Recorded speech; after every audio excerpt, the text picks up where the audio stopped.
Jonathan, it was almost a Back to the Future moment, wasn't it, hearing about limits on the price of bread or milk?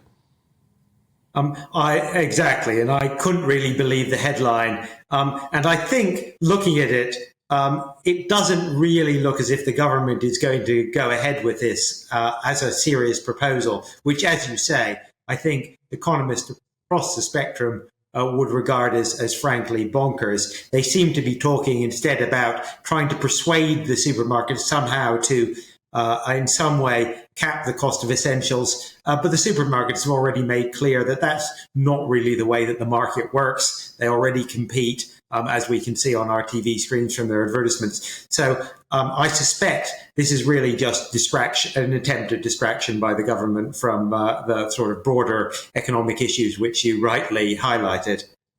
Yeah, I mean, inflation is proving much more sticky than certainly the governor of the Bank of England, the man who didn't see it coming in the first place, the man who now thinks it's going to fall sharply. But it's proving very sticky, isn't it?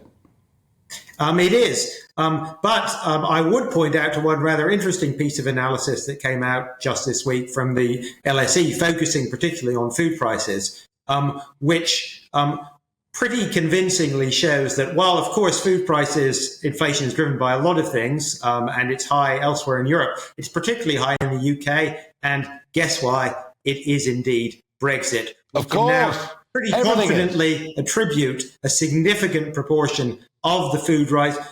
I mean, this is pretty clearly demonstrated. Prices have risen higher on things that we trade a lot with Europe. This is because of the new trade barriers that we have with Europe. So according to this analysis, we can estimate that the food prices, the average household is paying about £250 a year more on food as a direct result of these new trade barriers down to Brexit. So I think that's something certainly to think about. So why is food inflation in Germany almost the same then?